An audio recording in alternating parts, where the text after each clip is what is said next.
Selamat malam, saudara yang dikasihi Tuhan. Kembali kita merenungkan sabda Tuhan dengan satu tema, rumahku rumah doa. Mari kita berdoa lebih dulu.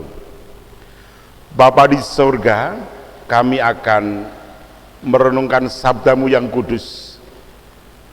Kiranya rohmu menaungi kami, memampukan kami untuk mengerti dengan baik dan benar. Berbicaralah ya Bapa, kami siap untuk mendengar dan melakukan. Dalam Tuhan Yesus kami berdoa. Amin. Saudara yang dikasihi Tuhan, rumahku rumah doa. Kita awali dulu dengan kita memuji Tuhan, supaya sungguh kita bisa memahami bagaimana sebenarnya untuk bisa menjadi rumah doa. NKB 116 bait pertama dan kedua.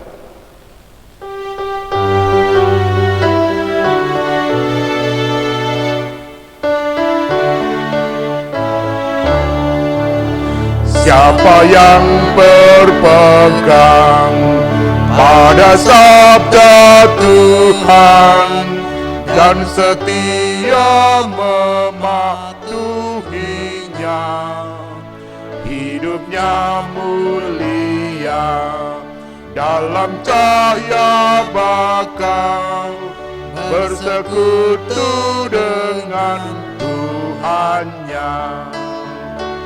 Percayalah dan pegang sabdanya, hidupmu dalam Yesus sungguh bahagia.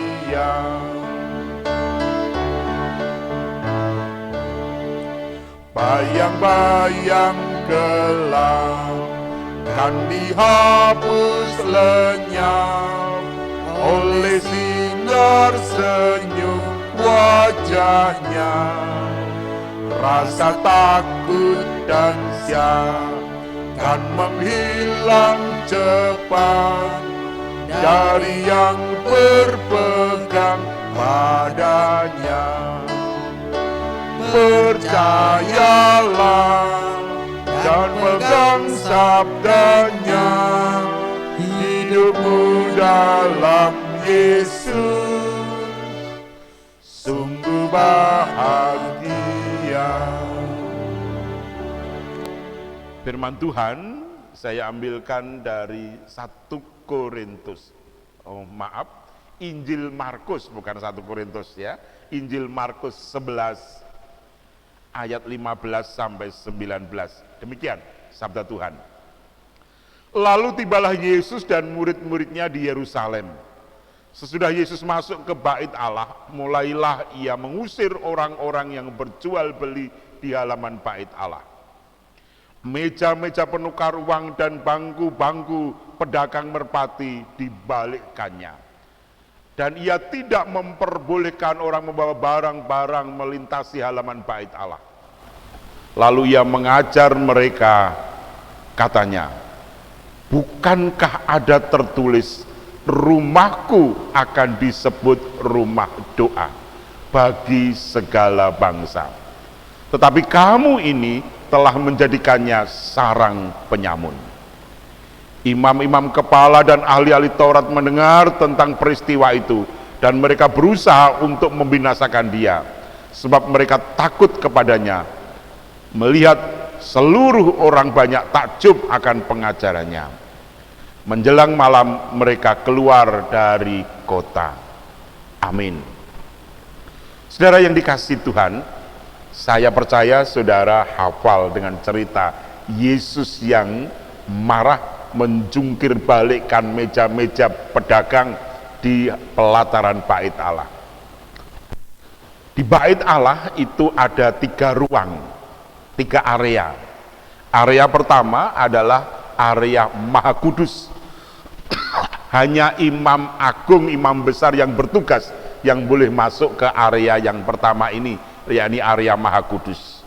Hanya 1 orang saja. Area yang kedua adalah area kudus, ruang kudus. Ini adalah para imam para imam besar, tapi yang sedang tidak bertugas, dia boleh berada di ruang kudus itu. Dan area yang ketiga adalah ruang biasa, pelataran. Dan pelataran ini ada dua tempat, biasanya untuk orang-orang yang sudah menjadi orang Israel, yakni mereka yang bersunat dan mereka yang tidak bersunat ada di belakangnya. Dan di bagian itu, di area itu juga menjadi tempat berjualan. Nah, pertanyaannya, kalau Yesus menjungkir balik kan kayak begitu, kenapa sih sekarang di gereja-gereja kita pelatarannya juga masih dipakai untuk berjualan? Apakah itu berarti kita melawan Yesus? Atau bagaimana? Apakah kita boleh berjualan untuk mencari uang di situ?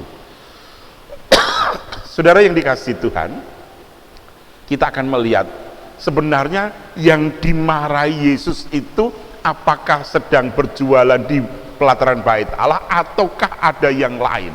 Ini yang penting yang harus dicari ya.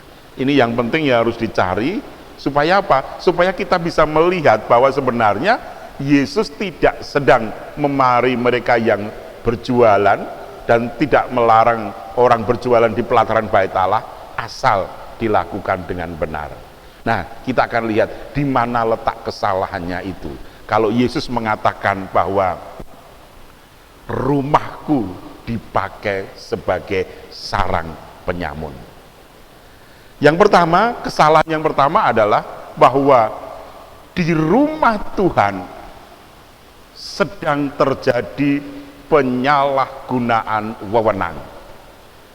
Di rumah Tuhan sedang terjadi penyalahgunaan kekuasaan.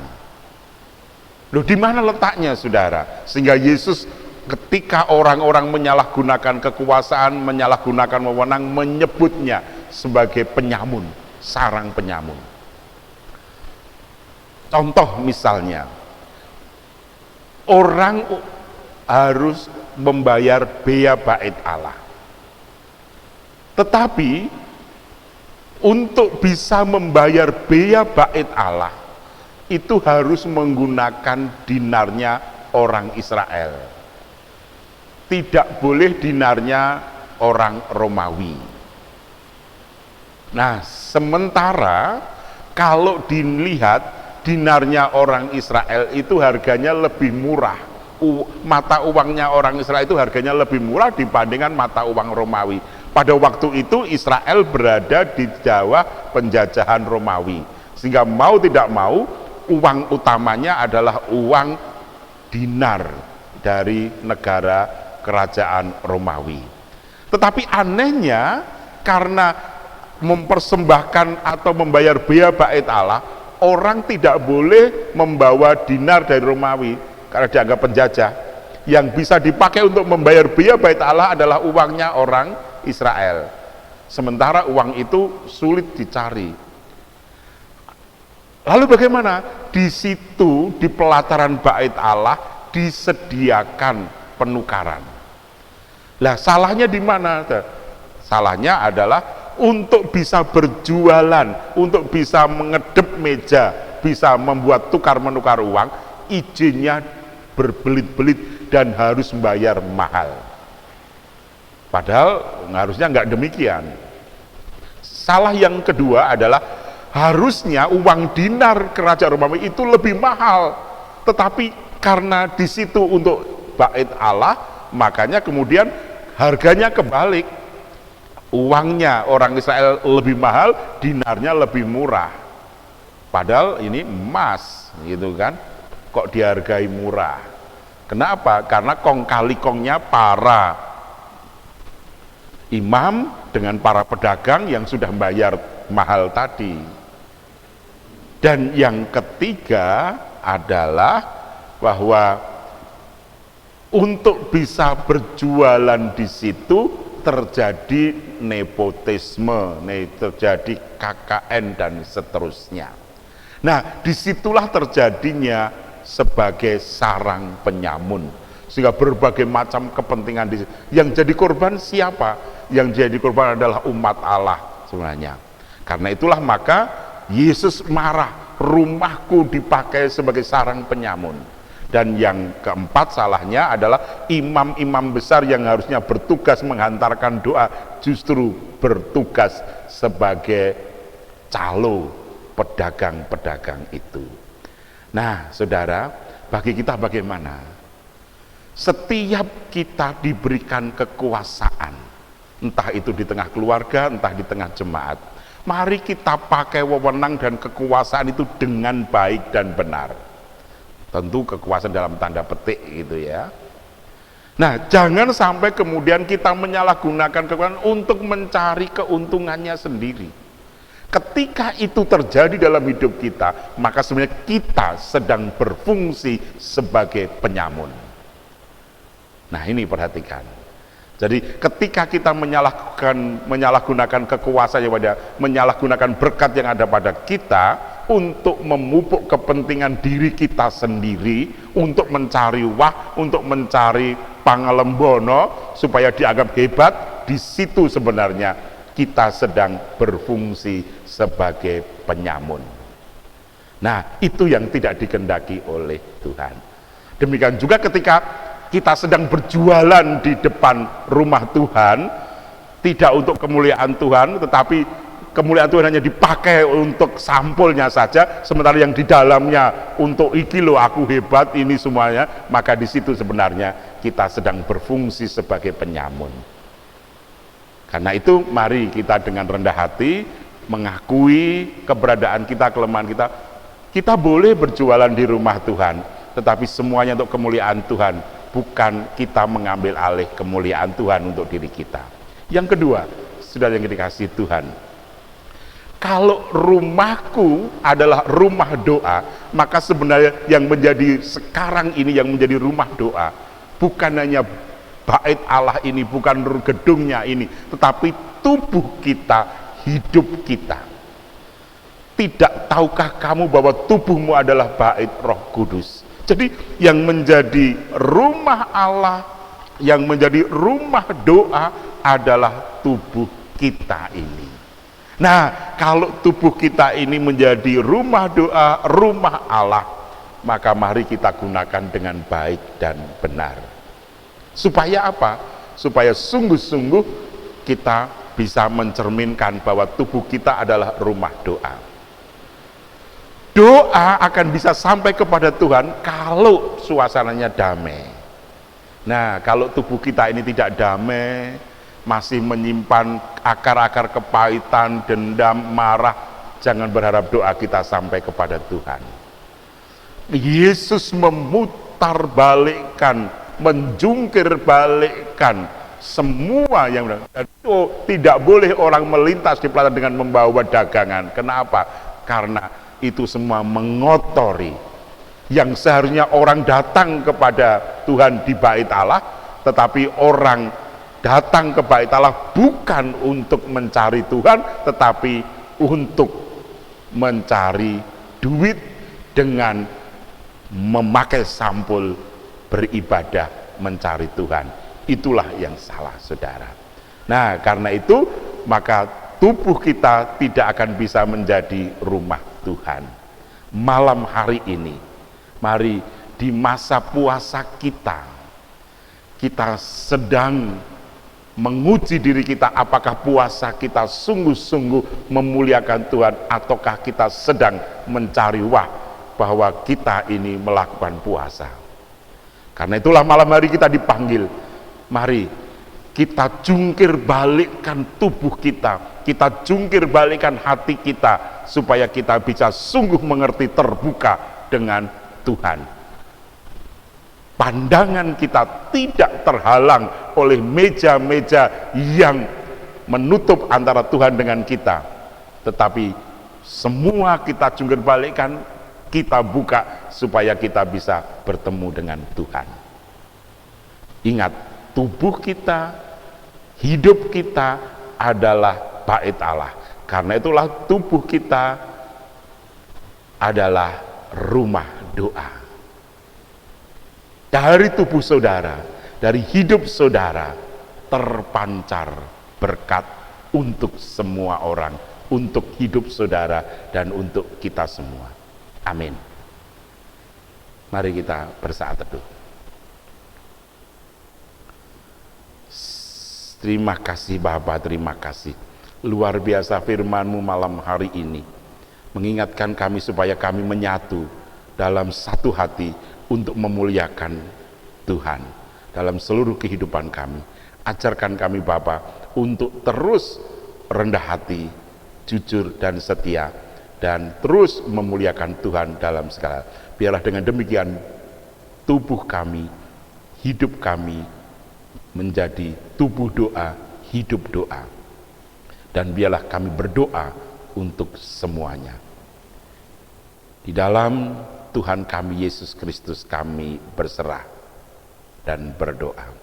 Amin. Kita tutup dengan NKB 116 bait keempat dan kelima.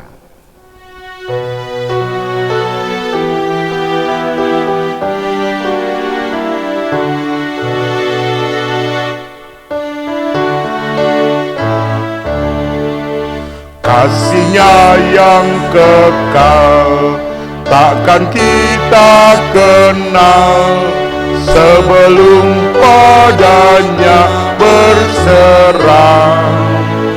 Hidup bahagia disediakannya bagi yang berpegang padanya. Percayalah dan pegang sabdanya, hidupmu dalam Yesus sungguh bahagia.